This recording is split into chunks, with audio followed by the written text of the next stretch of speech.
Radio Pakistan. السلام علیکم۔ Radio Pakistan Hyderabad سے ماہ ربیع الاول کی مناسبت سے منعقدہ سیمینار میں آپ کو خوش آمدید کہتے ہیں۔ سیرت نبوی صلی اللہ علیہ وآلہ وسلم کی مناسبت سے ریڈیو پاکستان حیدرآباد میں آج جو سیمینار منعقد کیا جا رہا ہے اس کا ذیلی موضوع ہے سیرت نبوی اور انسانی حقوق۔ مقالہ نگار ہیں مفتی محمد شجاع الدین نتوی صاحب، جبکہ صدارتی خطبہ حافظ منیر احمد صاحب، dean faculty of Islamic studies, university of Sindh, Jamshoro کر رہے ہیں۔ حاضرین کرام، ہم آپ کو آج کے اس سیمینار میں خوش آمدید کہتے ہیں۔ حضور اکرم صلی اللہ علیہ وآلہ وسلم کی سیرت مطہرہ کی روشن کرنوں سے رہنمائی حاصل کرنے اور اپنے کردار و عمل کو روشن کرنے کے لیے ریڈیو پاکستان نے قومی نشریاتی رابطے پر سیمیناروں کا سلسلہ منعقد کرنے کا اہتمام کیا ہے، جس کا موضوع ہے سیرت نبوی صلی اللہ علیہ وآلہ وسلم۔ آج کا سیمینار ریڈیو پاکستان حیدرآباد میں منعقد کیا جا رہا ہے۔ ہمارا ذیلی موضوع ہے سیرت نبوی صلی اللہ علیہ وآلہ وسلم اور انسانی حقوق۔ آج کے اس سیمینار میں ملتمس ہوں مفتی محمد شجاع الدین نتوی صاحب سے کہ وہ ہمارے آج کے ذیلی موضوع سیرت نبوی صلی اللہ علیہ وآلہ وسلم اور انسانی حقوق کے حوالے سے مقالہ پیش کریں۔ الحمدللہ رب العالمین وسلام علی المرسلین والصلاة والسلام علی رسولہ محمد المصطفیٰ امام الانبیاء و خاتم النبیین وعلی آلہ و اصحابہ الطیبین الطاہرین، اما بعد۔ جناب صدر محفل اور معزز حاضرین و سامعین، السلام علیکم ورحمۃ اللہ وبرکاتہ۔ ہمارے لیے بڑی سعادت اور مسرت کا موقع ہے کہ آج ہم اس محفل میں جو حضور پر نور صلی اللہ علیہ وسلم کے مبارک ذکر کے لیے منعقد ہے اور ہم سب کو اس میں شرکت کی سعادت حاصل ہو رہی ہے۔ واقعہ یہ ہے کہ حضور کا ذکر پاک انسان کی اتنی بڑی سعادت ہے کہ اس کے برابر کوئی اور سعادت نہیں۔ ذکر حبیب کم نہیں وصل حبیب سے، اور حبیب کا تذکرہ بھی حبیب کے وصال کے قائم مقام ہوتا ہے۔ اس وجہ سے اللہ کریم نے اس ذکر کو یہ فضیلت عطا فرمائی کہ جو شخص حضور صلی اللہ علیہ وسلم پر ایک مرتبہ درود شریف بھیجے تو اللہ کی طرف سے اس پر 10 رحمتیں نازل ہوتی ہیں۔ تو جس مجلس کا انعقاد اس مبارک تذکرے کے لیے ہو، اس میں شرکت خواہ ایک مقرر اور بیان کرنے والے کی حیثیت میں ہو یا سامع کی حیثیت میں، ایک بڑی سعادت ہے۔ قرآن مقدس نے ذرا ارشاد فرمایا ہے، لقد کان لکم فی رسول اللہ اسوہ، بے شک تمہارے رسول اللہ صلی اللہ علیہ وسلم کی ذات و صفات میں زندگی کا بہترین نمونہ موجود ہے۔ حالات زندگی کا بیان کرنا سیرت کہلاتا ہے۔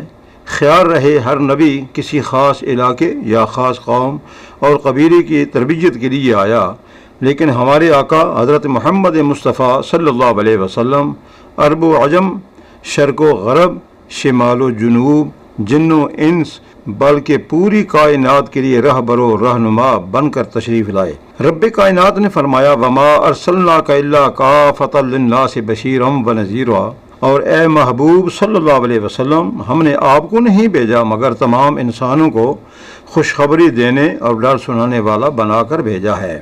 آپ صرف اسی شہر یا اسی ملک یا اسی زمانے کے لوگوں کے لیے نہیں، بلکہ تمام دنیا کے انسانوں کے لیے اور ہمیشہ کے لیے نبی بنا کر بھیجے گئے ہو، مگر یہ تمہارے ہم اثر اہل وطن تمہاری قدر و منزلت کو نہیں سمجھتے اور ان کو احساس نہیں ہے کہ کیسی عظیم ہستی کی بعثت سے ان کو نوازا گیا ہے۔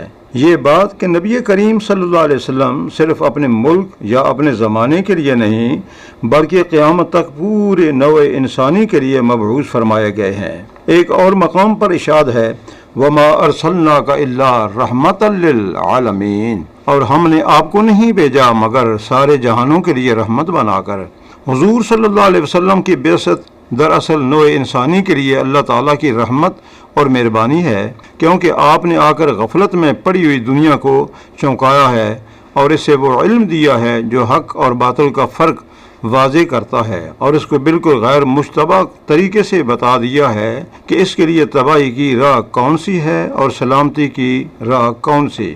آپ صلی اللہ علیہ وسلم نے فرمایا بعثت لأتمم مکارم الاخلاق، میں اس لیے بھیجا گیا ہوں تاکہ اعلیٰ اخلاق کے درجات مکمل کروں۔ حضور صلی اللہ علیہ وسلم نے سب سے پہلے خطبہ صفا پہاڑی پر فرمایا، اس میں اپنی سیرت طیبہ کو اس طرح پیش فرمایا، لوگوں میں تمہارے اندر زندگی کا ایک حصہ گزار چکا ہوں، تم بتاؤ اس میں تم نے مجھے سچا پایا یا جھوٹا۔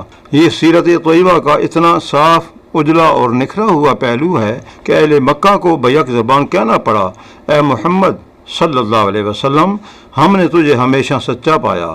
سرکار دو عالم صلی اللہ علیہ وسلم کے اس سواریہ فقرے میں واضح اشارہ تھا کہ میں نے جب عام گفتگو، عام معاملات میں جھوٹ نہیں بولا تو اتنی بڑی بات کہ میں اللہ تعالیٰ کے رسول ہوں یہ کیسے غلط ہو سکتی ہے۔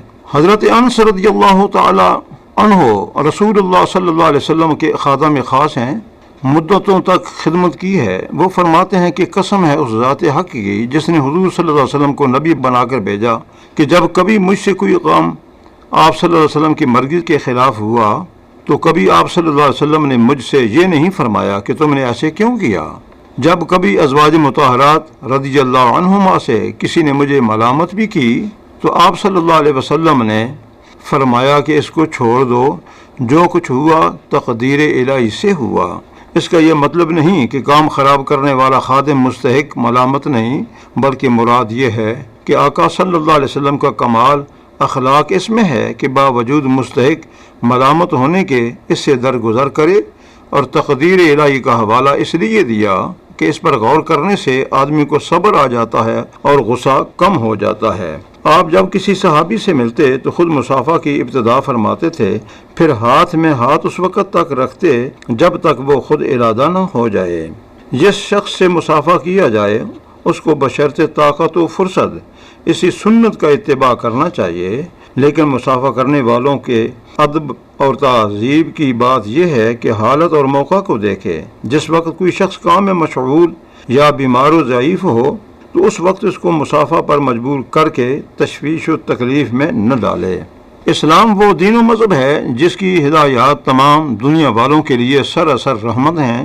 یہ انسانیت کا دین ہے، یہ ہر شخص کا احترام کرنے کی دعوت دیتا ہے۔ باری تعالیٰ ارشاد فرماتا ہے، جس نے قتل کیا کسی انسان کو سوائے قصاص کے اور زمین میں فساد برپا کرنے کے تو گویا اس نے قتل کر دیا تمام انسانوں کو۔ ایک حدیث مبارکہ میں ارشاد ہے، اللہ کے ساتھ کسی کو شریک ٹھہرانا اور انسانوں کا قتل کرنا بڑا گناہ ہے۔ یہ حقیقت ہے کہ مسلمان کبھی تشدد، بدامنی، ناانصافی اور انسانیت کی پامالی گوارا نہیں کرتے۔ سب جانتے ہیں کہ والدین کے اولاد پر اس قدر احسانات ہوتے ہیں کہ اگر اولاد پوری زندگی ان کی خدمت کرتی رہے پھر بھی ان کا حق ادا نہیں ہو سکتا۔ سورۃ النساء میں توحید کی تاکید اور شرک کی ممانعت کے بعد ماں باپ کے ساتھ بھلائی کرنے کی تاکید فرمائی گئی۔ نیز فرمایا، اور عبادت کرو اللہ تعالیٰ کی اور نہ شریک بناؤ اس کے ساتھ کسی کو، اور والدین کے ساتھ اچھا برتاؤ کرو۔ رحمت عالم صلی اللہ علیہ وسلم نے اس حقیقت کو مختلف انداز میں پیش فرمایا۔ آپ فرماتے ہیں، جنت ماں کے قدموں تلے ہے، رب کی خوشنودی باپ کی خوشنودی میں ہے۔ مذکورہ آیت اور حدیث پر غور کرنے سے معلوم ہوتا ہے کہ ماں باپ نہایت بلند مقام رکھتے ہیں، اس لیے ہمیشہ ان کا دل و جان سے ادب و احترام کیا جائے اور کسی حال میں انہیں شکایت کا موقع نہ دیا جائے۔ جس طرح ماں باپ کے حقوق اولاد پر ہیں، اسی طرح اولاد کے بھی کچھ حقوق ماں باپ پر ہیں۔ اگر سب اپنی اپنی ذمہ داریاں حسن و خوبی سے انجام دیں تو معاشرہ کی کایا پلٹ جائے۔ اولاد کا سب سے پہلا حق یہ ہے کہ ان کی زندگی کی تکمیل اور ترقی کے لیے اسباب مہیا کریں جو ان کی طاقت کے مطابق ہوں۔ اس کے ساتھ وہ ان کی روحانی تربیت کا بھی معقول انتظام کریں۔ ارشاد الہی ہے، اے ایمان والو، تم اپنے آپ کو اپنے گھر والوں کو دوزخ کی آگ سے بچاؤ۔ رہنما پر اولاد کی اخلاقی تربیت اور دینی تعلیمات پر توجہ دینا لازم ہے۔ اللہ تعالیٰ نے ان لوگوں کی تعریف فرمائی جو اپنے بیوی بچوں کے لیے دعائے خیر کیا کرتے ہیں۔ وہ عرض کرتے ہیں، الہی تو ان کو ظاہر و باطن کا حسن، صورت و سیرت کی خوبی اور دین و دنیا کی بھلائی دے کر میری آنکھوں کی ٹھنڈک بنا۔ ارشاد ربانی ہے، بے شک اللہ تعالیٰ عدل و احسان اور اہل قرابت کو دینے کا حکم فرماتا ہے۔ وہی الہی نے ان لوگوں کو فاسق بتایا جو رشتہ اور محبت کی فطری گرہ کو توڑتے ہیں۔ ارشاد الہی ہے، اس سے وہ انہی کو گمراہ کرتا ہے جو حکم نہیں مانتے، جو اللہ کا عہد باندھ کر توڑتے رہتے ہیں، اور اللہ تعالیٰ نے جس کو جوڑنے کو کہا اس کو کاٹتے رہتے ہیں۔ آپ صلی اللہ علیہ وسلم کا کمال درجہ کی صلہ رحمی یہ ہے کہ جب دوسرے رشتہ دار اس کے ساتھ بے تعلقی کریں تو یہ ان کے ساتھ تعلق جوڑے اور ان کا حق دے۔ آپ کا یہ بھی ارشاد ہے، یعنی قرابت کا حق ادا نہ کرے گا تو وہ جنت میں داخل نہ ہوگا۔ آپ صلی اللہ علیہ وسلم نے فرمایا کہ جو شخص یتیم کو اپنے کھانے پینے میں شریک کرے، اللہ تعالیٰ اس کے لیے جنت واجب کر دے گا۔ حضرت انس رضی اللہ تعالیٰ عنہ نے کہا کہ حضور پر نور صلی اللہ علیہ وسلم نے فرمایا، وہ شخص جنت میں نہیں جائے گا جس کا پڑوسی اس کی آفتوں سے محفوظ نہ ہو۔ انہی سے روایت ہے کہ حضور صلی اللہ علیہ وسلم نے فرمایا، قسم ہے اس ذات کی جس کے قبضہ قدرت میں میری جان ہے، بندہ اس وقت تک مومن نہیں ہوتا جب تک اپنے بھائی کے لیے بھی وہ پسند نہ کرے جس کو وہ خود اپنے لیے پسند کرتا ہے۔ آئیے ہم یہ عہد کریں کہ حضور صلی اللہ علیہ وسلم کے اخلاق و سیرت کو اپنی زندگیوں کے لیے نمونہ بنائیں گے اور ان پر عمل پیرا ہوں گے۔ وآخر دعوانا ان الحمدللہ رب العالمین۔ ابھی آپ محترم مفتی محمد شجاع الدین رضوی صاحب سے مقالہ سن رہے تھے۔ اس سیمینار میں ہمارے حاضرین بھی یہاں موجود ہیں۔ آج کے ہمارے اس مقالے کے حوالے سے اگر آپ کے ذہن میں کچھ سوالات ہیں تو آپ ضرور معلوم کر سکتے ہیں۔ آپ اپنا نام بتائیے اور سوال بتائیے۔ جی، آپ معلوم کرنا چاہ رہے تھے، بولیے، اپنا نام بتائیے۔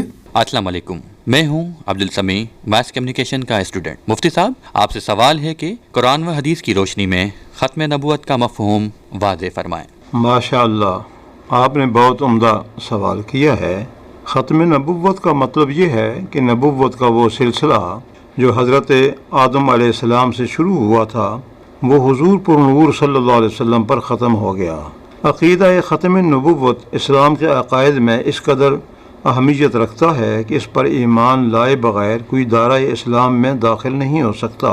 بظاہر اس کا تعلق عقیدہ رسالت سے ہے، لیکن عقیدہ رسالت کی تکمیل ہی اس وقت ہوتی ہے جب ہم حضور پر نور صلی اللہ علیہ وسلم کو آخری نبی مانیں اور آپ صلی اللہ علیہ وسلم کے لائے ہوئے دین کو رہتی دنیا اور قیامت تک کے انسانوں کی رہنما اور ہدایت کے لیے دائم و قائم اور آخری تسلیم کریں۔ ختم نبوت کی وضاحت قرآن پاک کی اس آیت سے مکمل واضح ہو جاتی ہے، ما کان محمد ابا احد من رجالکم ولکن رسول اللہ و خاتم النبیین۔ نہیں ہے محمد صلی اللہ علیہ وسلم کسی کے باپ تمہارے مردوں میں سے، بلکہ وہ اللہ تعالیٰ کے رسول اور خاتم النبیین ہیں۔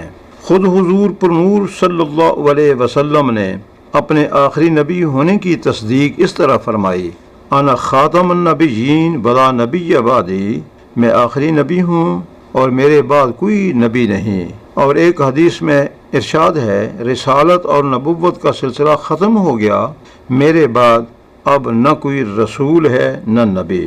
اگر اب کوئی اپنی نبی ہونے کا دعویٰ کرے تو اسلامی احکامات کے تحت واجب القتل ہے۔ جی، آپ بھی سوال کرنا چاہ رہے ہیں؟ جی، سوال کیجیے۔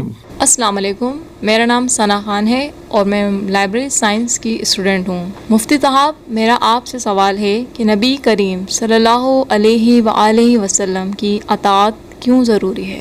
بہت خوب، آپ نے بہت جاندار سوال کیا ہے۔ اطاعت کے معنی پیروی کرنا، حکم مانا، تابعداری کرنا وغیرہ۔ شریعت میں جب ہم اطاعت کا لفظ استعمال کرتے ہیں تو اس کا مطلب ہوتا ہے اللہ کے احکامات کی پابندی کی جائے اور سنت نبوی صلی اللہ علیہ وسلم پر بھرپور طریقے سے عمل کیا جائے۔ محبت اور اطاعت کا چولی دامن کا ساتھ ہے، جہاں محبت ہوگی وہاں عمل ہوگا اور عمل بھی محبوب کی منشا و مرضی کے مطابق ہو۔ محبت الہی اسوہ رسول صلی اللہ علیہ وسلم کی پیروی ہی کا نام ہے۔ ارشاد الہی ہے، قل ان کنتم تحبون اللہ فاتبعونی یحببکم اللہ۔ اے محبوب صلی اللہ علیہ وسلم، آپ فرمائیے انہیں کہ اگر تم واقعی محبت کرتے ہو اللہ سے تو میری پیروی کرو، تب محبت فرمانے لگے گا تم سے اللہ تعالیٰ۔ نیز ارشاد فرمایا من یطع الرسول فقد اطاع اللہ، جس نے اطاعت کی رسول کی تو یقیناً اس نے اطاعت کی اللہ کی۔ کتنا کھول کر بتا دیا کہ اللہ کا مطیع وہی ہے جو اس کے رسول صلی اللہ علیہ وسلم کا مطیع ہو۔ لاکھ کوئی دعویٰ کرے اطاعت الہی اور اتباع قرآن کا، وہ جھوٹا ہے جب تک اللہ کے رسول کی سنت کا پابند نہ ہو۔ اس لیے حضور صلی اللہ علیہ وسلم کی اطاعت ضروری ہے، اطاعت بھی وہ جو ظاہری نہ ہو بلکہ جیسی صحابہ اکرام کی تھی جو حضور صلی اللہ علیہ وسلم کے ایک حکم پر اپنی جانیں نشاور کرنے کے لیے تیار رہتے تھے۔ اپنا سوال بتائیے اور پہلے اپنا نام بتائیے گا۔ السلام علیکم مفتی صاحب، میرا نام میوش جاوید ہے، میں ماس کمیونیکیشن کی اسٹوڈنٹ ہوں۔ میرا آپ سے یہ سوال ہے کہ اللہ پاک کی محبت سے کیا مراد ہے؟ یہ بھی سوال بڑا جاندار قسم کا ہے۔ اللہ تعالیٰ نے انسان کو اس فطرت پر پیدا فرمایا کہ وہ پیدائشی طور پر اللہ تعالیٰ کے آفاقی نظام محبت سے منسلک ہوتا ہے۔ کائنات کی کوئی بھی ذرہ برابر جگہ بھی اس کی رحمت اور محبت سے خالی نہیں، اور اس دنیا میں ہر آنے والا اس کی آغوش محبت میں پناہ لیتا ہے۔ اب یہ افراد کے اپنے اعمال پر منحصر ہے کہ وہ اپنے اعمال سے اس رحمت کو برقرار رکھے یا نفرت و تکلیف میں بدل دیں۔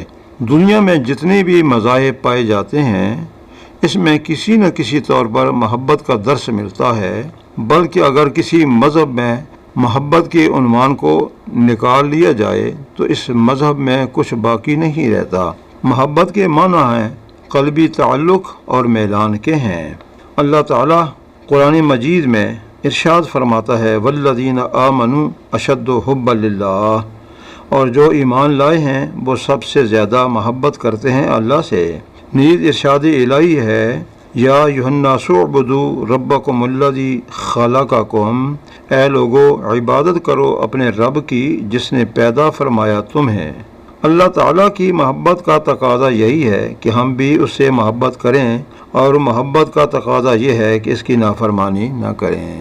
بہت شکریہ اسٹوڈیو میں موجود حاضرین کرام آپ کا کہ آپ نے ہمارے آج کے ذیلی موضوع سیرت نبی صلی اللہ علیہ وآلہ وسلم اور انسانی حقوق کے حوالے سے جو مقالہ محترم مفتی محمد شجاع الدین ندوی صاحب نے جو پیش کیا اس کے حوالے سے آپ نے سوالات پیش کیے۔ اب میں ملتمس ہوں ہمارے آج کے اس سیمینار کے صدر حافظ منیر احمد صاحب سے، جو dean faculty of Islamic studies university of Sindh ہیں، آج کا صدارتی خطبہ پیش کریں۔ بسم اللہ الرحمن الرحیم، الحمد للہ وکفی وسلام علی عبادہ الذین اصطفی، اما بعد۔ میں تمام معزز حاضرین و سامعین کا بہت شکریہ ادا کرتا ہوں، اور جو صاحب مقالات ہیں میں ان کا بھی بہت بہت شکریہ ادا کرتا ہوں کہ انہوں نے بہت محنت سے مقالات پیش کیے۔ بہت شکریہ حافظ منیر احمد صاحب، آپ نے آج کے اس سیمینار میں صدارتی خطبہ ارشاد فرمایا۔ سامعین کرام، نبی کریم صلی اللہ علیہ وآلہ وسلم کی سیرت مبارکہ ہمارے لیے مشعل راہ ہے۔ ہم نبی کریم صلی اللہ علیہ وآلہ وسلم کے اسوہ حسنہ پر عمل کر کے ہی اللہ تبارک تعالیٰ کی رضا حاصل کر سکتے ہیں۔ اللہ تبارک تعالیٰ ہمیں نبی کریم صلی اللہ علیہ وآلہ وسلم کے اسوہ حسنہ پر عمل کرنے کی توفیق عطا فرمائے، آمین یا رب العالمین۔ سامعین کرام، ریڈیو پاکستان حیدرآباد کے اسٹوڈیو میں ماہ ربیع الاول کی مناسبت سے سیرت نبی صلی اللہ علیہ وآلہ وسلم کے موضوع پر آج کا ہمارا ذیلی موضوع تھا سیرت نبوی اور انسانی حقوق۔ مقالہ پیش کر رہے تھے محترم مفتی محمد شجاع الدین ندوی صاحب۔ اس سیمینار کی صدارت فرما رہے تھے Hafiz Munir Ahmed, dean faculty of Islamic studies university of Sindh Jamshoro. معاون تھے عامر عباس۔ اس سیمینار کے پروڈیوسر تھے محمد عارف، اور یہ پروگرام ریڈیو پاکستان حیدرآباد سے قومی نشریاتی رابطے پر پیش کیا گیا۔